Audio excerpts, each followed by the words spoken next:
Hello students, welcome to Learning Park English classes. I am Dr. N.K. Yadav. आज हम लोग इस वीडियो में केस के बारे में पढ़ने जा रहे हैं. पिछले वीडियो में हम लोग जेंडर पढ़े थे, लेकिन आज इस वीडियो में हम लोग नाउन के अंतर्गत केस पढ़ने जा रहे हैं. सबसे पहले ये समझिए कि केस का मीनिंग क्या है. तो सामान्यतः केस का दो मीनिंग है, एक कारक और दूसरा मुकदमा. जब आप थाना पर जाते हैं, एफआईआर दर्ज कराते हैं और घर लौट के जब आते हैं तो लोग आपसे कहते हैं केस तूने कर दिया, यानी वहां पर केस का मीनिंग हो जाएगा मुकदमा. लेकिन जब आप इंग्लिश ग्रामर पढ़ने के लिए बैठते हैं तो उस समय जब आप केस पढ़ते हैं तो वहां पर केस का मीनिंग कारक होता है. तो वही कारक आज हम लोग पढ़ेंगे और मुझे विश्वास है कि आप लोगों को बहुत मजा आएगा, आप लोग बहुत एंजॉय करेंगे केस में. यदि आप लोग अब तक इस चैनल को सब्सक्राइब नहीं किए हैं तो सब्सक्राइब जरूर कर लीजिएगा और कोई भी वीडियो को शुरू से अंत तक देखिए, तब आपको बेनिफिट होगा. आइए देखते हैं. केस. केस क्योंकि हम लोग इंग्लिश ग्रामर के अंतर्गत केस यहां पर पढ़ रहे हैं, तो यहां पर केस का मतलब हो जाएगा कारक. केस का अर्थ हो जाएगा कारक. अब हम लोग जानेंगे व्हाट इज केस. केस क्या है, आइए डेफिनेशन देखते हैं. Case shows the relationship of a noun or a pronoun with the other words in a sentence. Case shows the relationship of a noun or a pronoun with the other words in a sentence. कारक किसी भी संज्ञा या सर्वनाम के संबंध को वाक्य में दूसरे शब्दों के साथ बताता है. अब आइए हम लोग एग्जाम्पल देखते हैं. You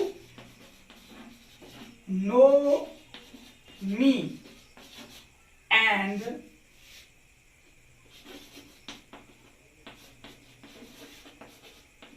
रिकेशेस friend Manish. अब देखिए, you know me Rikesh's friend Manish. You know me, तुम मुझे जानते हो, एंड एवं रिकेशेस फ्रेंड यानी रिकेश का मित्र मनीष को, यानी तुम मुझे एवं रिकेश के मित्र मनीष को जानते हो. तो यहां क्लियर है कि यहां चार केस का चर्चा किया गया है. एक यहां यू, एक यहां मी, एक यहां रिकेशेस और एक यहां मनीष. अब यहां चार केस हैं, तो अब कहिएगा इसमें कौन कौन सा केस है. तो ये है एनसी. एनसी का फुल फॉर्म होता है नॉमिनेटिव केस. इसी को कहते हैं एससी. एनसी कहिए या एससी कहिए. एनसी का मतलब होता है nominative case and SC stands for subjective case. Me है OC, OC stands for objective case, OC stands for objective case. ये है PC, PC stands for possessive case, या जीसी जेनिटिव केस। पीसी का full form है possessive case और GC का full form है genitive case, संबंध कारक। और मनीष जो कॉमा के बाद आया है तो ये है वीसी। अब वीसी का मतलब वाइस चांसलर मत समझ लीजिएगा, यहां पर VC stands for, here VC stands for vocative case, vocative case संबोधन कारक। आइए अब देख लीजिए कितने कारक है, यहाँ पर 4 कारक हैं। एनसी या एससी, एनसी मतलब नॉमिनेटिव केस, एससी मतलब सब्जेक्टिव केस यानी कर्ता कारक, ओसी ऑब्जेक्टिव केस यानी कर्म कारक, पॉजेसिव केस या जेनिटिव केस संबंध कारक, वीसी वोकेटिव केस यानी संबोधन कारक। आप लोग हिंदी व्याकरण में पढ़े होंगे कारक 8 होता है, लेकिन इंग्लिश व्याकरण में मात्र 4 है, यानी 8 का सीधे हाफ है। तो आइए एक ट्रिक बताते हैं। हिंदी में है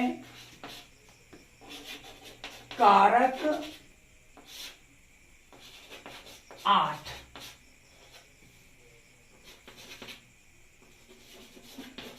English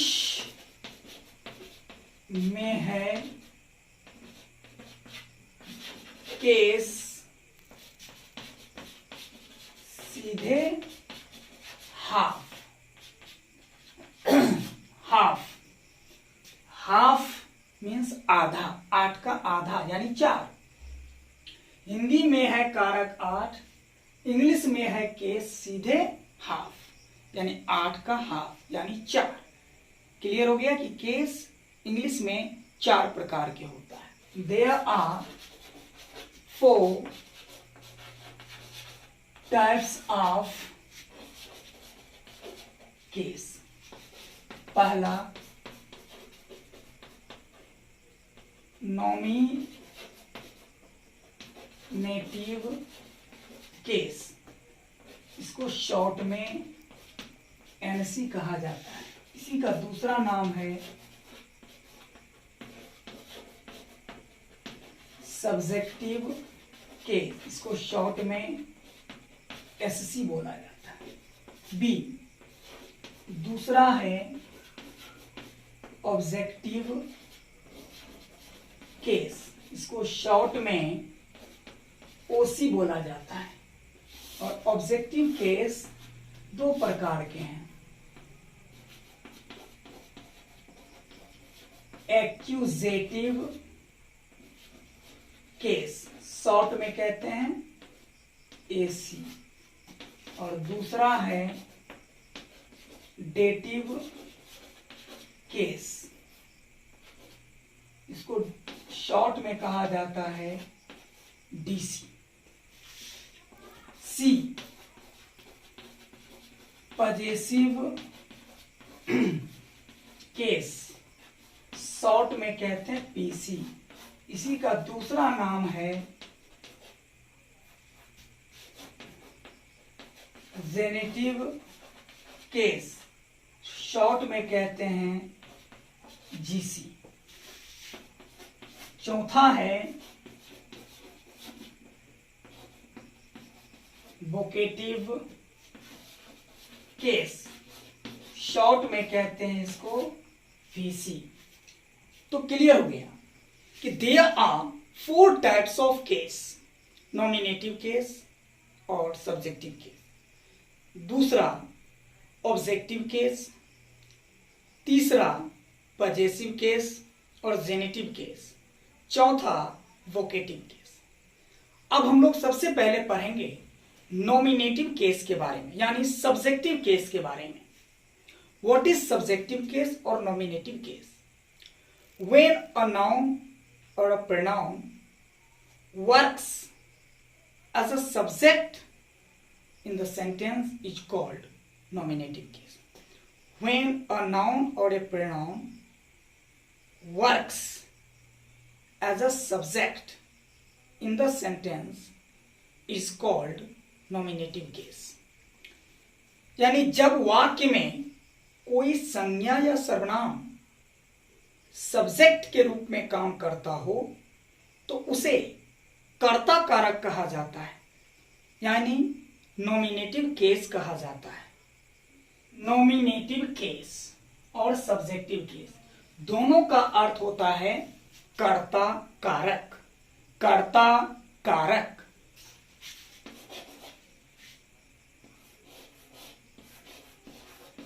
when a noun or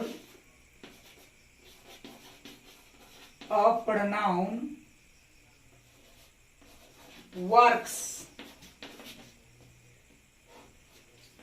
as a subject in the sentence is called nominative case और subjective case। देखिए, when a noun or a pronoun works as a subject in the sentence is called nominative case और subjective case।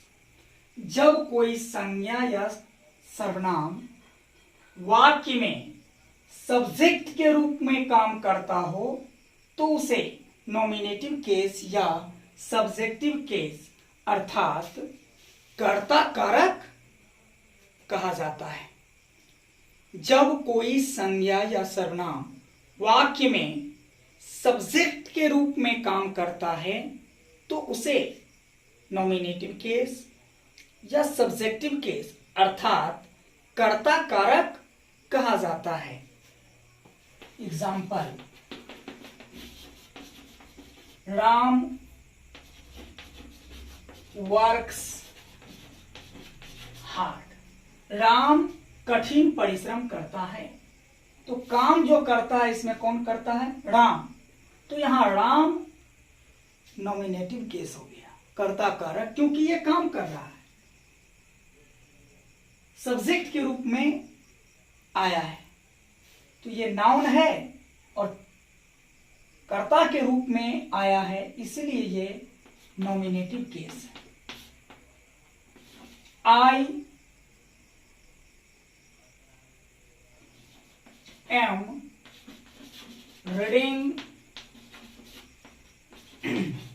a novel। I am reading a novel। तो यहां पर I means मैं एक उपन्यास पढ़ रहा हूं। तो इसमें I जो एक प्रोनाउन है ये सब्जेक्ट के रूप में यहां आया है, इसलिए ये हो गया यहां पर नॉमिनेटिव केस। यानी कोई भी नाउन या प्रोनाउन, कोई भी नाउन या प्रोनाउन वाक्य में जब ये सब्जेक्ट के रूप में काम करेगा तो वो नॉमिनेटिव केस कहलाएगा, यानी कर्ता कारक कहलाएगा। Uses of nominative case, noun pronoun में आ जाएगा, नॉमिनेटिव केस में I, we, you, he, she, it, they. अब हम लोग पढ़ेंगे यूसेस ऑफ नॉमिनेटिव केस, यानी कर्ता कारक का प्रयोग। यानी कर्ता कारक का प्रयोग कहां कहां होता है, ये बहुत ही इंपॉर्टेंट है आपके 11th या 12th एग्जाम के लिए भी, एवं कोई भी कंपटीशन एग्जाम के लिए भी बहुत ही महत्वपूर्ण है, इसीलिए इसे ध्यान से पढ़िएगा। पहला रूल है, मैं ट्रिक के माध्यम से आप लोगों को बताता हूं। पहला रूल है कि असर्टिव सेंटेंस में यानी कथनात्मक वाक्य में वर्ब के पहले हमेशा नॉमिनेटिव केस का प्रयोग होता है। फिर से समझिए, पहला नियम है कि असर्टिव सेंटेंस अर्थात कथनात्मक वाक्य में वर्ब के पहले हमेशा नॉमिनेटिव केस का प्रयोग होता है। ट्रिक देखिए, वर्ब के पहले कौन केस आएगा? नॉमिनेटिव केस, और नॉमिनेटिव केस इसी में से आएगा। कौन सेंटेंस में? तो असर्टिव सेंटेंस में। जब ये सेंटेंस असर्टिव होगा तो वर्ब के पहले हमेशा नॉमिनेटिव केस आएगा। अब कहिएगा असर्टिव सेंटेंस कैसे पहचानेंगे? तो सब्जेक्ट के बाद वर्ब रहेगा। क्लियर? यानी वाक्य के शुरू में ब्लैंक अर्थात रिक्त स्थान रहेगा और उसके बाद कोई वर्ब रहेगा, तो आप समझ जाएंगे कि ये असर्टिव है। जैसे देखिए,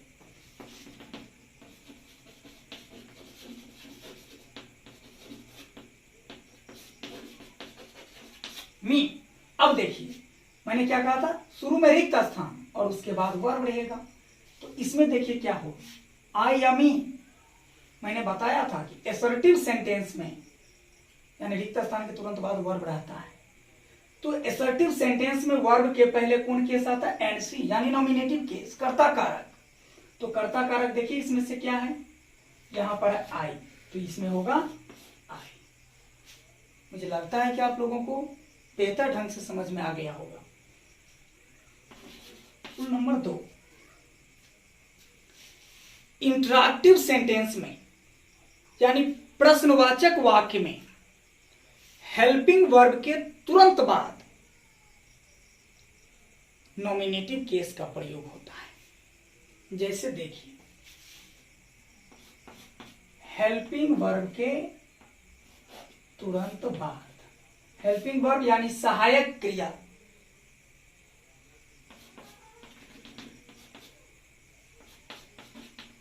यहां मेन वर्ब रह भी सकता है, नहीं भी रह सकता है। तो कहिएगा इंटरैक्टिव सेंटेंस हम पहचानेंगे कैसे? तो लास्ट में ये साइन ऑफ इंट्रोगेशन लगा रहता है, यानी प्रश्नवाचक चिन्ह लगा रहेगा, तो इसको कहते हैं इंटरैक्टिव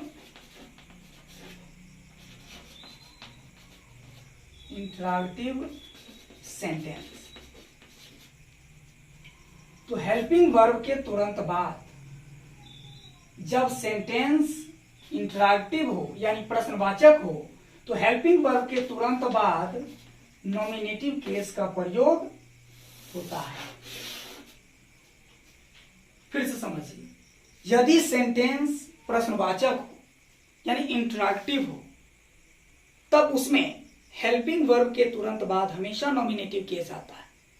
इसका सबसे बड़ा पहचान है इंटरैक्टिव सेंटेंस का ये साइन ऑफ इंट्रोगेशन। जैसे देखिए,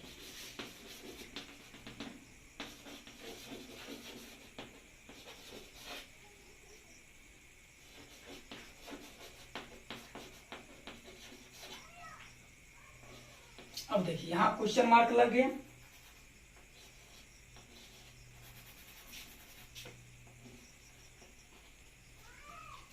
अब इसमें भरना है me you R dot dot यानी ब्लैंक रीडिंग और राइटिंग क्वेश्चन मार्क। अब देखिए मैंने क्या बताया कि लास्ट में क्वेश्चन मार्क लगा हुआ है साइन ऑफ इंट्रोगेशन, इससे पता चल गया कि इंटरैक्टिव सेंटेंस है। यहां शुरू में हेल्पिंग वर्ब है, इसी को सहायक क्रिया कहते हैं, ऑक्सिलियरी वर्ब भी कहते हैं। तो अब देखिए इसमें नॉमिनेटिव केस क्या है, यू, क्योंकि इंटरैक्टिव सेंटेंस में हेल्पिंग वर्ब के तुरंत बाद नॉमिनेटिव केस आता है, तो इन दोनों में देखिए कि नॉमिनेटिव केस कहां है, यू। मी तो नहीं है, नहीं है, तो यहां हो जाएगा यू। क्या तुम पढ़ रहे हो या लिख रहे हो, तो यहां यू हो गया नॉमिनेटिव केस।